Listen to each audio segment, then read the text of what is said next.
In the dry heart of the Kalahari, where the sand runs red and the wind carries the smell of nothing for miles, survival does not always go to the strongest. Sometimes it goes to the best liar.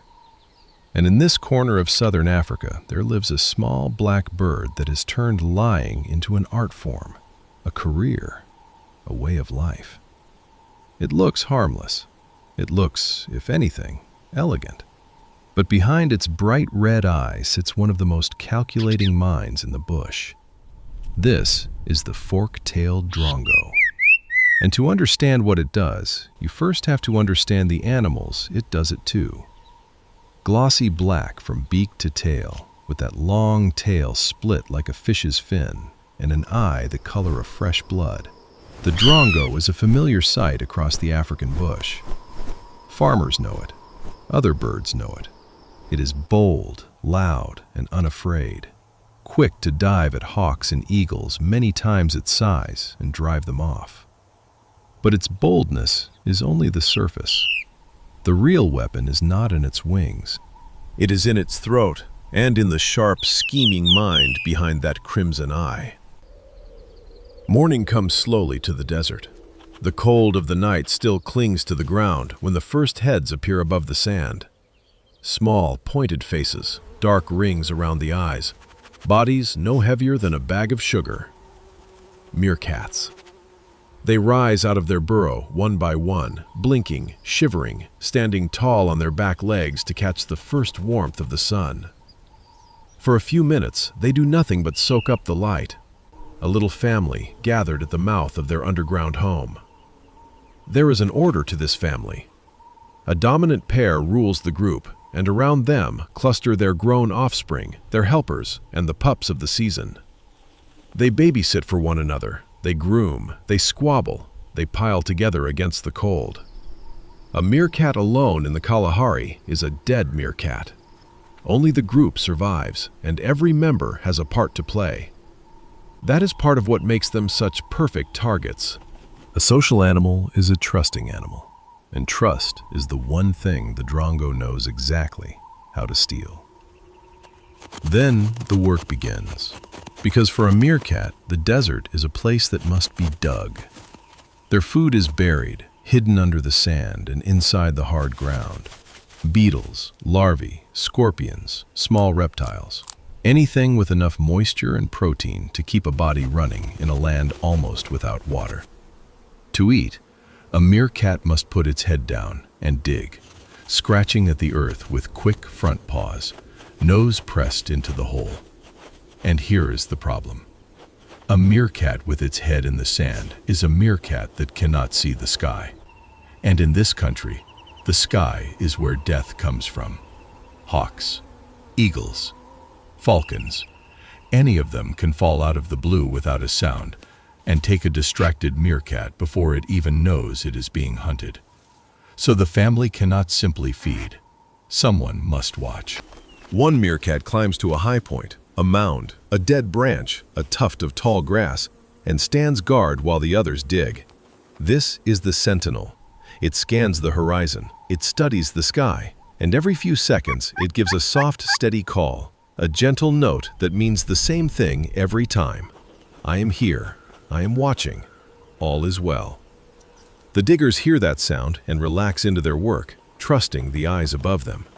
And when the sentinel sees danger, the soft note becomes a sharp bark, an alarm, and the whole family vanishes into the nearest hole in a heartbeat. You can see the whole system work in a single, terrifying second.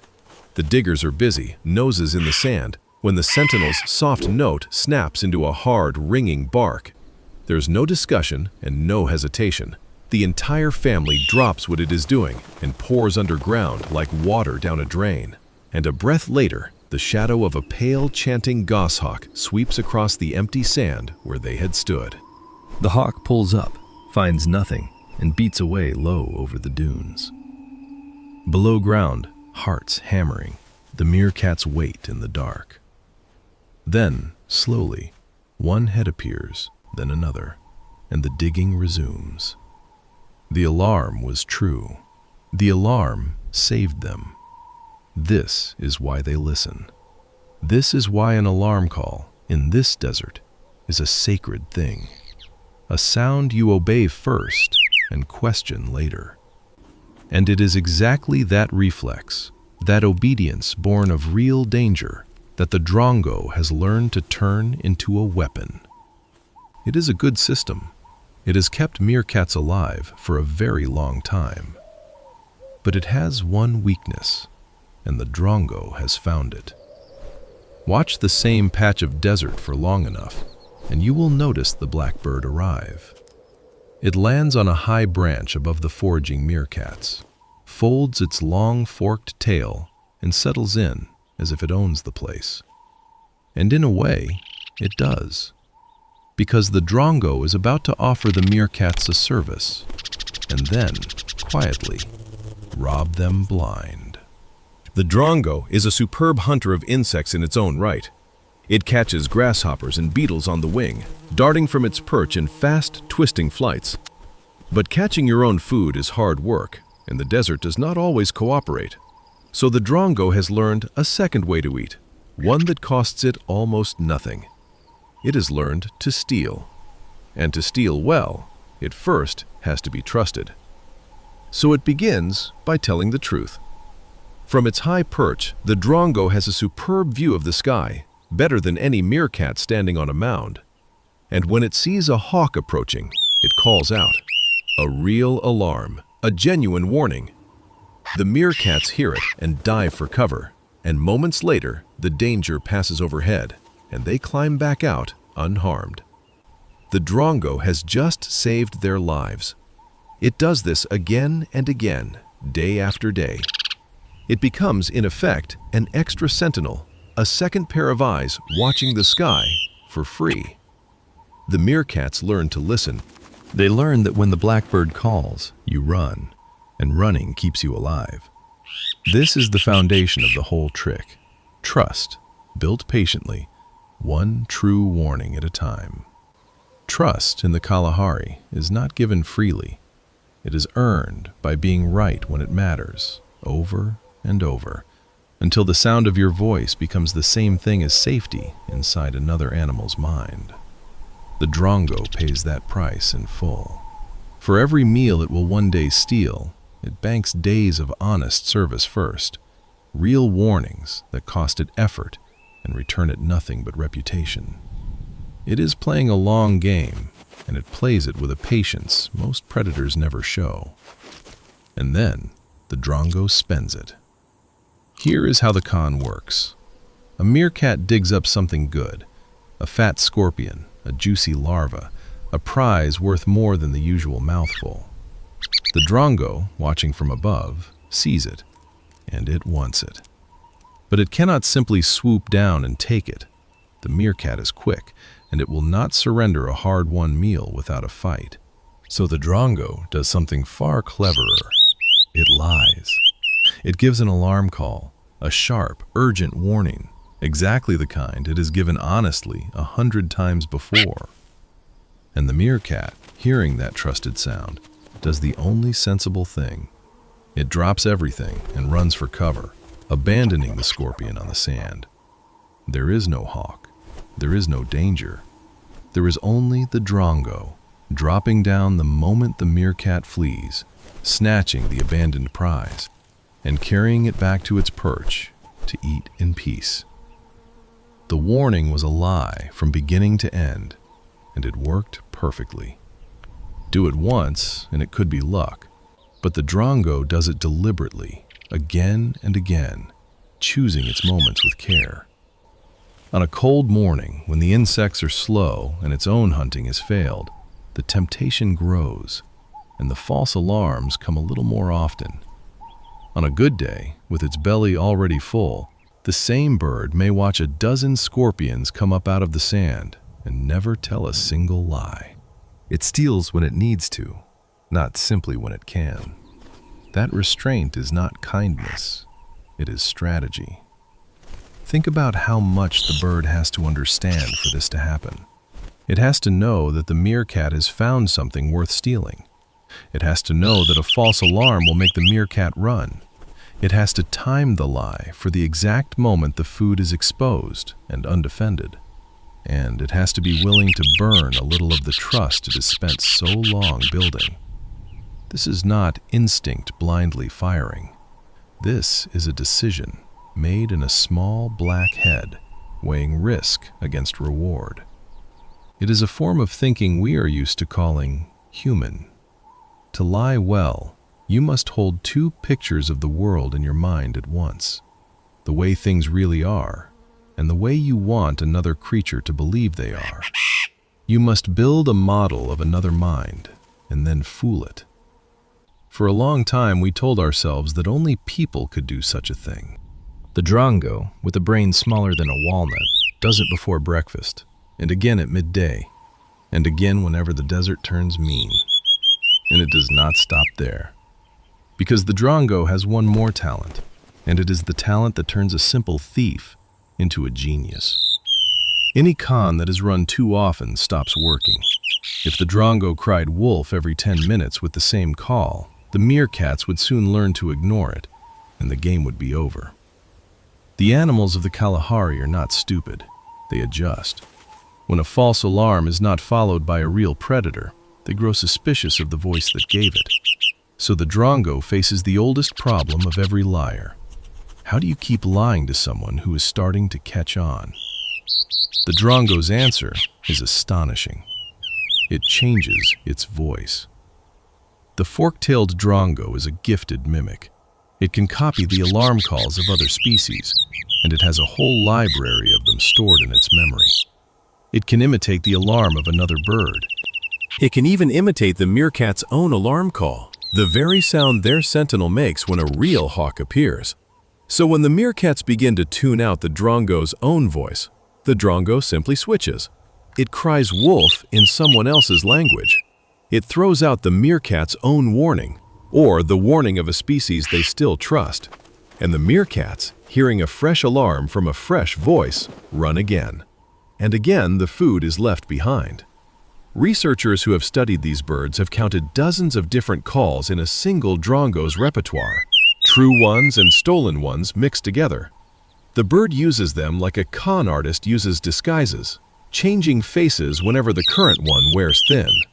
When one lie stops working, it reaches for another.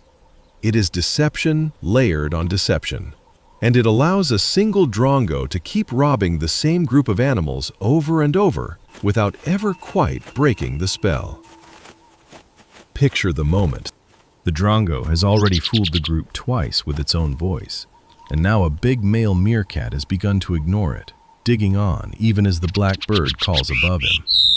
So the Drongo changes tactics. Out of its throat comes a sound that is not its own at all. The alarm of a starling, perhaps, or the sharp bark of a meerkat sentinel. A voice from a species the group has no reason to doubt. The big male freezes, looks up, and bolts with the others. The Drongo drops, takes the abandoned grub, and is back on its branch before the sand is settled.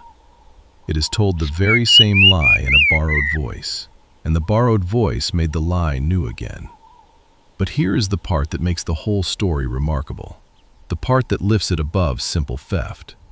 The Drongo does not lie all the time. It cannot afford to.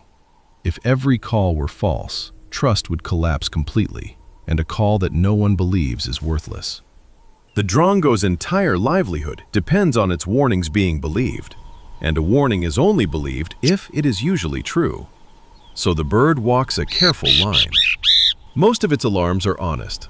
It really does watch the sky. It really does warn of real hawks, and it really does save meerkat lives day after day. The lies are the minority, slipped in among the truths, rare enough that the meerkats keep listening. The Drongo is not a pure parasite. It is something stranger and more unsettling. A mostly honest partner who cheats just often enough to profit, and never so often that it ruins the arrangement. In the language of the desert, it pays its way with true warnings, and then quietly overcharges. And the meerkats, for their part, are not simply victims. They gain something real from the deal. On the days the Drongo is honest, its extra eyes in the sky genuinely make them safer. Studies have shown that meerkats and other animals will actually forage more boldly, spend more time with their heads down and their bodies exposed when a drongo is nearby, giving its regular all clear. The bird's presence lets them feed more efficiently because they are outsourcing some of their watching to a specialist above them. They lose the occasional scorpion to a lie, yes, but in exchange, they get a sentinel who works for scraps. Over a whole season, the math may still come out in their favor. That balance shifts with the seasons. In the good months, when rain has pulled insects out of the ground in clouds, the drongo hunts easily for itself and lies very little. There's no need to cheat when honest food is everywhere. But when the drought clamps down, when the ground goes hard as stone and the beetles vanish, the pressure rises and the lies come thick and fast. The hungrier the bird, the bolder the con. Deception here is not a fixed trait stamped into the animal, but a dial turned up and down by need, and the meerkats feel it turn. So, who is using whom? The drongo exploits the meerkat's trust, but the meerkats exploit the drongo's eyes. Each is taking advantage of the other. Each is, in its own way, coming out ahead. It is not friendship. There is no loyalty here, no affection, no bond. It is a relationship built entirely on a running calculation of costs and benefits, adjusted moment to moment, lie by lie, meal by meal. And it holds together not despite the deception, but because the deception is kept within limits both sides can live with. This is the quiet genius of the Kalahari. Not the strength of the lion or the speed of the cheetah, but the arithmetic of a small black bird that has worked out exactly how much it can steal before the stealing stops paying. And the meerkats are not the drongo's only marks. The same bird runs the same con on pied babblers, on other small birds, on almost any animal whose alarm reflex it can hijack. Like a swindler in a market. It has learned the warning languages of a whole neighborhood, and it moves among them like a swindler working a crowded market, reading each species in turn, knowing which voice will move which animal. Wherever there is food being dug from the ground and an ear trained to fear the sky, the drongo can find a way to take its cut. Watch the game go on, and you begin to see the moves on both sides. The drongo cries a false alarm. A young, inexperienced meerkat bolts and loses its meal. But an older meerkat, one that has been fooled before, hesitates. It glances up. It waits half a second longer, checking the sky for itself before it runs. The animals are learning, and the drongo, sensing the doubt, holds its false alarms in reserve, saves them for the biggest prizes, spends its trust more carefully. Both sides are adjusting all the time, each trying to get a little more out of the other, each trying not to be caught out. It is an arms race run not with claws and teeth, but with voices and attention, a contest of who can outthink whom. And intelligence, once it enters a system like this, tends to feed on itself. Every meerkat that learns to pause before running puts pressure on the drongo to lie more convincingly. Every drongo that learns a new borrowed voice puts pressure on the meerkats to grow more skeptical still. Neither side is allowed to rest. To stand still in a contest like this is to lose it.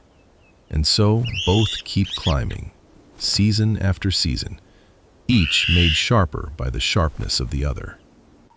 And it never truly ends. There is no final winner, no moment when one side defeats the other for good. There is only the balance, shifting back and forth across the seasons as young meerkats learn caution and clever drongos learn new tricks. The lie and the doubt evolve together, each pushing the other to become sharper. This is how the wild so often works, not as a simple story of hunter and hunted, but as an endless negotiation between animals who need each other and cheat each other in the same breath. When the day cools and the light goes long and golden, the meerkat family gathers once more at the burrow. They have eaten. Most of them have survived. Somewhere above, on a high dead branch, the blackbird sits with a full belly. Some of that fullness earned by honest work, some of it stolen with a well-timed lie. Tomorrow, the whole thing will begin again. The sentinel will climb its mound. The diggers will bow their heads to the sand. And the liar will return to its perch, ready to tell the truth just often enough to be believed, and to lie just enough to eat. It is easy to look at the Drongo and call it a cheat, a thief, a con artist in a feathers. land this hard, and it where is every all of calorie those is things. fought for, But it is also something the the line desert between seems to partner require. and parasite grows thin. In a land this hard, where every calorie is fought for, and every shadow might be death, the line between partner and parasite grows thin. The Drongo has simply found the exact place where that line runs, and learned to walk it better than any other animal in the bush. It survives not by being strong, and not by being fast, but by understanding, better than its neighbors, the value of a lie and the price of the truth. And somewhere out there in the red sand, at this very moment, a meerkat is digging, its head down, trusting a voice above it. And a small black bird is watching, deciding, weighing the scorpion against the trust, getting ready to make its next move.